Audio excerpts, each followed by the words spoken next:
हर महीना वैन के 800 रुपए बचाने के लिए हम लोगों ने साइकिल से स्कूल जाना चालू कर दिया था। ये हो गई। चार लौंडे थरथराती ठंड में साइकिल से स्कूल जाते हैं, ब्लेजर, टोपा, मफलर बांध बुंदा के। एक तो ये ब्लेजर बहुत अजीब था हमारे स्कूल का। 2 जेब थी हमारे ब्लेजर में और 2 ही अंदर की साइड थी। हमारे स्कूल वालों को लगा कि बाहर जेब का क्या ही यूज हो सकता है, इसलिए उन लोगों ने बाहर जेब ही नहीं दी। क्या करूं मैं इस जेब का?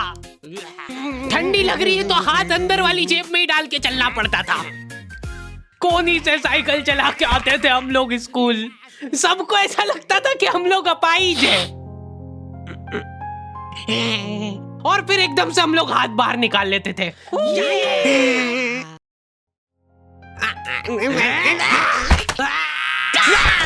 मजाक बना के रख दिया डिसेबिलिटी को। अपाहिज लोगों की रिस्पेक्ट कम हो गई थी हमारी वजह से, लेकिन लड़कियां खुश हो गई थी इस इनोवेशन से। उनको लगा था कि ब्रा का खर्चा नहीं करना पड़ेगा, अपना जो भी सामान है उसको एकदम जेंटली इन जेबों के अंदर प्लेस कर देंगे। लेकिन इसमें एक छोटी सी दिक्कत थी। स्कूल वालों ने लड़कियों के ब्लेजर में एक ही जेब रखी थी। तुम लोग नहीं समझोगे कितना मुश्किल होता है एक ही जेब में इतना सारा सामान घुसाना। हर रोज लेट होते थे हम लोग स्कूल, क्योंकि मेरी साइकिल की चेन ढीली थी। थोड़ी सी भी स्पीड बढ़ाते थे तो वो चेन उतर जाती थी। लेकिन पापा ने मेरे को प्रॉपर ट्रेनिंग दे रखी थी चेन चढ़ाने की। एक जना ऐसे खींचेगा टायर, उतने में अपने को पानी से फटाफट कस देना है। ये हो गई टाइट। बैग में पाना पेचकस रख के लाना पड़ता था मेरे को स्कूल, कि कभी भी रास्ते में चेन उतर सकती है। इमेजिन करो एक बार कि तुम चुपचाप वैन में बैठ के जा रहे हो, बीच सड़क में 4 लौंडे साइकिल पलटा के ये फटाफट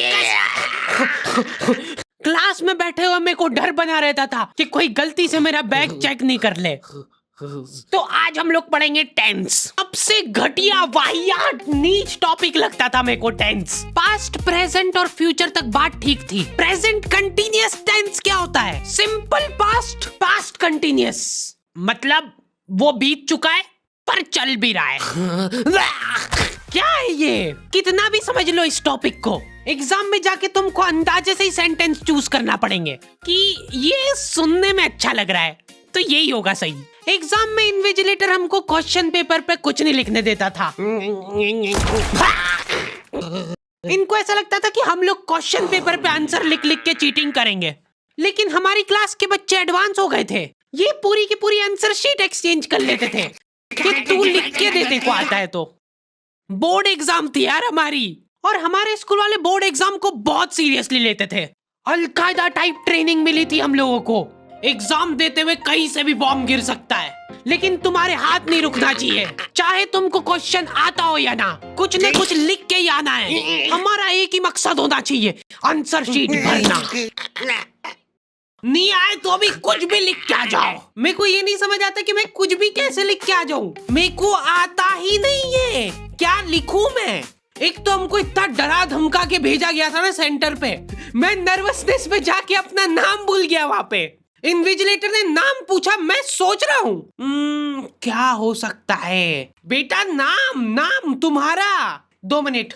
हाँ हेलो मम्मी, मेरा नाम क्या है? बोर्ड एग्जाम के नाम पे इतना डरा दिया था ना स्कूल वालों ने हमको, अच्छों का मुंह निकल जाता है टट्टी के साथ मिक्स होके। तुम लोगों का एक सेंटर आएगा जिसके चारों तरफ सैनिक तैनात रहेंगे। बिना एडमिट कार्ड के वहाँ पे आसपास भी भटकते हुए मत दिख जाना, जिंदा जला देंगे वो लोग। और अगर चीटिंग करते हुए पकड़ा गए तो ना तो तुम हमको जानते हो ना हम तुमको जानते हैं। हम लोग एग्जाम वाले दिन सेंटर पहुंचे तो बच्चों से ज्यादा सिक्योरिटी थी वहाँ पे।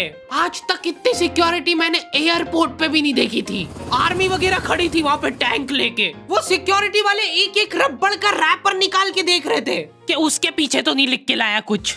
क्या लिख लूंगा मैं इतनी सी जगह में? लिख भी लिया तो मेरे को ही समझ नहीं आएगा कि क्या लिखा है। कुछ चीजों का मेरे को लॉजिक ही समझ नहीं आया था कि तुम नंबर वाली घड़ी पहन के नहीं जा सकते हो, पहनना है तो कांटे वाली पहनो।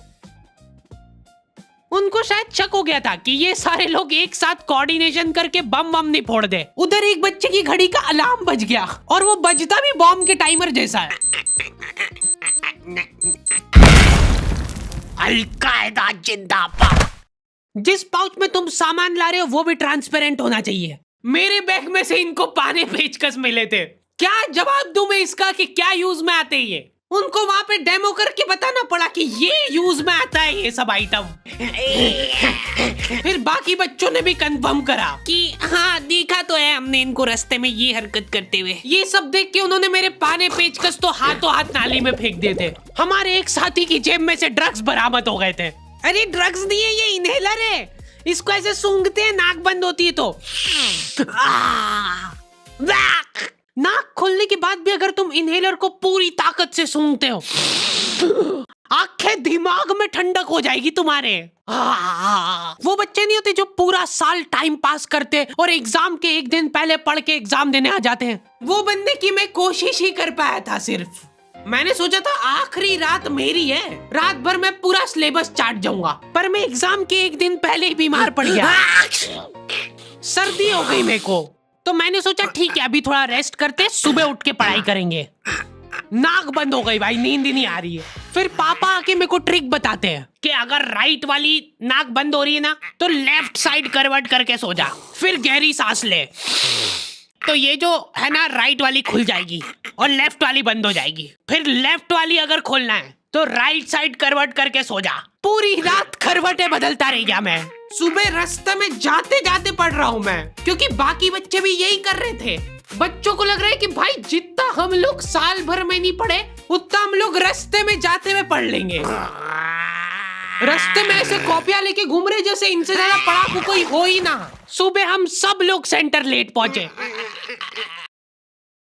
क्योंकि साइकिल की चेन उतर गई थी, तो रास्ते में वो कर रहे थे। और क्वेश्चन पेपर भी लेट हो गया था उस दिन।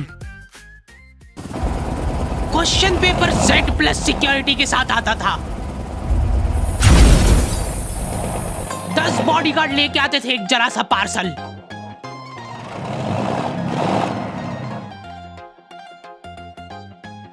और फिर देने के बाद बोलते थे ये असली पार्सल नहीं है। असली नहीं है तो जोर से भी बोल सकते हो, ये असली पार्सल नहीं है।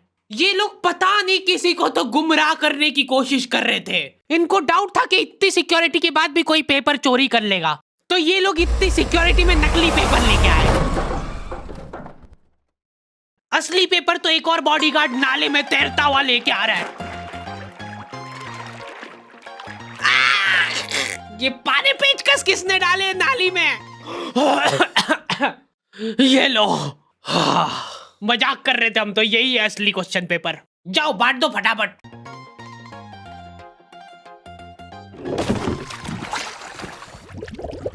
ये अपना आपस में एक दूसरे को गुमराह कर रहे थे।